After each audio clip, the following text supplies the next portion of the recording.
शुमाली हिंदुस्तान में ठंड का कहर लगातार जारी है। दिल्ली, हरियाणा समेत बिहार में भी कड़ाके की ठंड पड़ रही है। वहीं बिहार में कड़ाके की ठंड की वजह से 2 टीचरों समेत 11 लोगों की मौत हो गई है। बिहार में लगातार ठंड का सितम जारी है। कड़ाके की ठंड अब जानलेवा साबित होने लगी है। लगातार हो रही मौत की वजह से लोगों में दहशत का माहौल पैदा हो गया है। कड़ाके की ठंड को देखते हुए पिछले कई दिनों से स्कूल और सभी तालीमी इदारों को बंद कर दिया गया है। बिहार के बेगूसराय, गोपालगंज, दरभंगा, मधुबनी, मुजफ्फरपुर समेत अब तक 11 लोगों से ज्यादा की ठंड की वजह से जान जा चुकी है। दिल्ली मेयर चुनाव से पहले सदन में हुए हंगामे को लेकर आप और बीजेपी आमने सामने हैं। बीजेपी के जरिए चंदगी राम अखाड़े पर एहतजाजी मुजाहरा किया गया। इस दौरान कई पार्टी लीडरान मौजूद रहे और आम आदमी पार्टी पर जमकर निशाना साधा। जो उन्होंने तोड़ने मरोड़ने का और तानाशाही रवैया अपनाने का काम किया है, इसके खिलाफ यहाँ हजारों की संख्या में लोग आए हैं। और आज ये लड़ाई बाबा साहब अम्बेडकर के बनाए हुए संविधान को बचाने की लड़ाई है। लोकतंत्र को जो तार तार करने का काम किया है, और एक लोकतंत्र के जो सबसे बड़ा पर्व होता है, उस समय जब शपथ समारोह होता है, उस शपथ समारोह को तहस नहस करने का जो पाप आम आदमी पार्टी के गुंडा पार्षदों ने किया है, वो अशोभनीय था, निंदनीय था। उसकी जितने निंदा की जाए कम है। आज हम सब लोग प्रदेश के नेतृत्व में यहाँ विरोध प्रदर्शन कर रहे हैं कि गुंडागिर्दी नहीं चलेगी, तानाशाही नहीं चलेगी, संविधान का अपमान बंद करो, संविधान का अपमान बंद करो, लोकतंत्र की हत्या बंद करो। केजरीवाल होश में आओ, केजरीवाल होश में आओ। जय हिंद, भारत माता की जय। वहीं एलजी विनय सक्सेना के खिलाफ आम आदमी पार्टी भी सड़कों पर उतर आई है। आम आदमी पार्टी का कहना है कि एलजी बीजेपी के एजेंट के तौर पर काम करते हैं। देखिए, जिस तरह से लगातार भारतीय जनता पार्टी इस देश के संविधान की, इस देश की संसदीय परंपरा की जो हत्या करने की कोशिश कर रही है, हम उसका विरोध कर रहे हैं। एक बात बताइए, दिल्ली की जनता ने भारतीय जनता पार्टी के 15 साल के कुशासन से परेशान होकर आम आदमी पार्टी को अपना मैंडेट दिया। दिल्ली की जनता ये चाहती थी कि आम आदमी पार्टी का मेयर बने, लेकिन एलजी साहब चोर दरवाजे से कोशिश कर रहे हैं उसी भारतीय जनता पार्टी हाथ में सत्ता दे जिस भारतीय जनता पार्टी को दिल्ली की जनता ने नकारा है। पहली बात, उन्होंने 10 एल्डरमैन की नियुक्ति करी, वो नियुक्ति अवैध थी। उन्होंने हवाला दिया कि ये जो 10 लोग हैं, इनके अनुभव है एमसीडी का। क्या अनुभव है? वो भारतीय जनता पार्टी का कार्यकर्ता है। कोई जिलाध्यक्ष है, कोई ट्रेड विंग का अध्यक्ष है, कोई किसी पद पे है, कोई किसी पद पे है, तो कैसे अनुभव है? तो एलजी साहब, इसका मतलब ये है कि वो दिल्ली के उपराज्यपाल नहीं, भारतीय जनता पार्टी के एजेंट बनकर के काम कर रहे हैं। लगातार ये कोशिश कर रहे हैं कि दिल्ली में बीजेपी का मेयर बन जाए और वो मेयर चोर दरवाजे से बन जाए। एक बात बताइए, सदन में उस दिन एल्डरमैन की पहले शपथ कराया गया, हमने उसका विरोध किया। आज भी एलजी साहब ये नहीं बता रहे हैं कि क्या वो 10 व्यक्ति वोट करेगा या वोट नहीं करेगा। अब एलजी साहब पे हमें भरोसा नहीं है। भरोसा इसलिए नहीं है कि उन्होंने एल्डरमैन की नियुक्ति अवैध तरीके से किया, जो पीठासीन अधिकारी की नियुक्ति कराया वो सदन के परंपरा जो था उसके खिलाफ किया। अनुभवी व्यक्ति को होना चाहिए था, उन्होंने किसी और व्यक्ति को जो बीजेपी काउंसिलर था उसको बना दिया। एल्डरमैन की शपथ आज तक नहीं हुई, पहले निर्वाचन शपथ होती थी, एल्डरमैन शपथ करा दिया। तो अब हम उन पे भरोसा नहीं है। एलजी साहब ये क्लियर करें कि डीएमसी एक्ट में जो प्रोविजन है कि नॉमिनेटेड मेंबर वोट नहीं करेगा, क्या उससे वोट कराएंगे या नहीं कराएंगे, पहले क्लियर करें और तब हाउस कॉन्स्टिट्यूट हो। दिल्ली की जनता को जो दिल्ली में आम आदमी पार्टी का मेयर के लिए वोट किया था, वो उसको मेयर मिले। एलजी साहब की जिम्मेदारी व्यवस्था करें। मैं उनसे निवेदन करता हूं कि एलजी पद की अपनी गरिमा है, उस गरिमा का ख्याल कीजिए। आप भारतीय जनता पार्टी एजेंट की तरह काम कर रहे हैं, इतिहास आपको माफ नहीं करेगा। तो मैं यही निवेदन करता हूं, अगर पद की थोड़ी सी भी गरिमा है तो जो मैंडेट दिल्ली की जनता ने दिया है उस मैंडेट को अपमान ना करें। उत्तराखंड के जोशीमठ में जमीन धसाव ने सभी की फिक्र बढ़ा दी है। उत्तराखंड इंतजामिया ने जोशीमठ इलाके को आफत ज़दा इलाका करार दिया है। यहां अब तक धसाव के चलते 610 घरों में दरारें पड़ गई हैं। पहले ये गिनती 561 थी। उधर वजीर आजम नरेंद्र मोदी ने जोशीमठ में जमीन धसाव को लेकर माहिरीन के साथ आला सतही बैठक की। इसके बाद रियासत के साथ साथ मरकजी एजेंसियां भी अलर्ट पर हैं। बताया जा रहा है कि जोशीमठ में करीब 350 मीटर का इलाका जमीन धंसाव से मुतासिर हुआ है। जोशीमठ में तामीराती कामों पर रोक लगा दी है। जोशीमठ में जमीन धंसाव को लेकर साबिक सीएम हरीश रावत ने कहा कि नया जोशीमठ बसाकर ही लोगों को बचाया जा सकता है। स्थिति बहुत चिंताजनक है, विस्फोटक स्थिति तक चिंताजनक है। किसी समय भी सारा ढांचा कोलैप्स कर सकता है। प्रकृति चेतावनी दे रही है और हम उस चेतावनी के अनुरूप आचरण नहीं कर रहे हैं।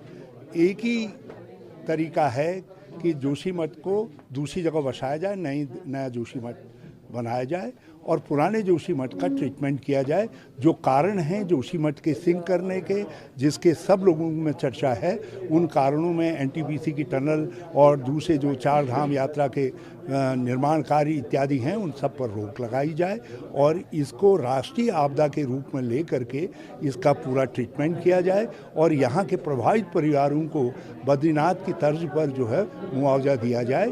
और उसमें व्यावसायिक लोग भी हैं जो किराए आदि पर रह रहे हैं, उनको भी उसमें सम्मिलित माना जाए, आपदा प्रभावित माना जाए और उनको भी मदद दी जाए। इस तरीके का हमने पहले केदारनाथ में किया था और बद्रीनाथ में भी वही तरीका अपनाया गया है, तो यहाँ भी वही तरीका अपनाया जाना है। हाँ, ये बहुत महत्वपूर्ण है। हर तरीके से ये देव भूमि है। ये यहाँ भगवान विष्णु हमारी रक्षा करते हैं, साक्षात रूप में नरसिंह देवता यहाँ पर विद्यमान है। ये हमारी ऐतिहासिक भूमि है।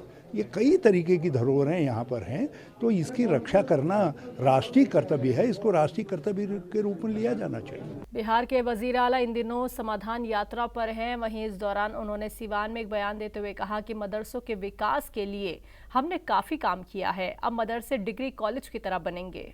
की इच्छा थी मदरसों की स्थिति में सुधार का, पहले तो अपनी मर्जी से करते ही थे, तो ये हम लोगों ने एक सुझाव दिया था, तो आज देखने आए हैं तो अच्छा है। कम से कम इनका और विस्तार भी करवाएंगे, वो अलग बात है। लेकिन अब जितना चीज़ अब सबका देख लीजिए, जो सब चीज़ बता रही है, जान रही है, तो नए बच्चे और बच्चियों को जितना बात बताएगी तो एक एक बात को जानेंगे ना, तो नई जानकारी सबको होगी। तो हम लोग तो वही जानते थे कि जो भी हो इसको एक एक चीज़ की जानकारी मिले। खाली आप जो पढ़ाते हैं उतना भर नहीं, बल्कि पूरी चीज़ के बारे में उसको जानकारी मिले, तो इसी का अच्छा। तो उसमें तो जानबूझ करके हम देखना ही चाहते हैं ना कि जितने चीज़ों के लिए शुरू किया है उसका प्रोग्रेस क्या है, और उसके बाद ये भी देखना है कि इसके अलावे और क्या करना है हर चीज़ में। तो हम मदरसा का भी काम शुरू करवाए। तो आपको मालूम है कि पहले मदरसा किसी को मिलता था तक, तो हम लोगों ने तो सब कुछ किया और कहा कि मदरसा की भी स्थिति करेंगे, उनका जहाँ पर भी उसको आगे और बढ़ाना होगा। अब पढ़ाई का जैसे जो पढ़ाते थे जितना, उससे ज़्यादा और सब चीज़ भी बढ़ाएं, साइंस के बारे में, एक एक चीज़ के बारे में।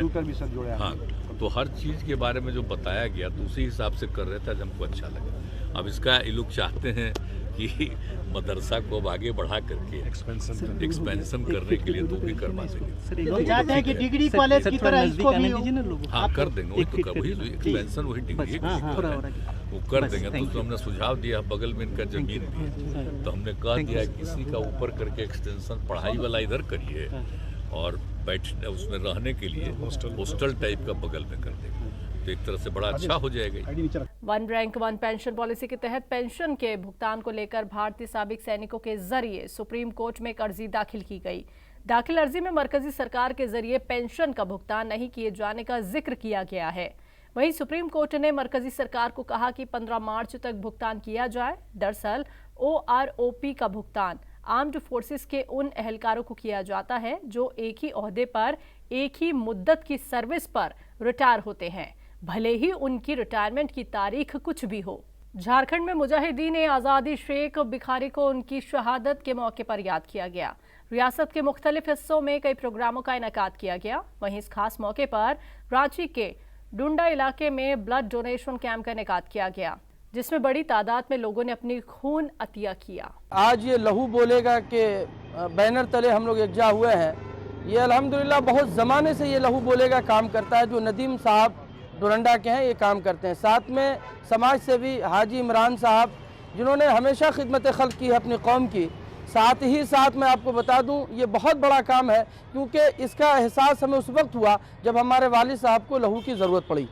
हम खुद रिम्स दौड़ रहे थे और तमाम हॉस्पिटल दौड़ रहे थे, लेकिन लहू के नाम पर जब हम बोलते थे भाई ब्लड चाहिए, उस वक्त बड़ी परेशानी हुआ करती थी। लेकिन नदीम साहब उस वक्त भी हमारा साथ दिए थे और उन्होंने हमारे वालिद के लिए उन्होंने ब्लड दिया था।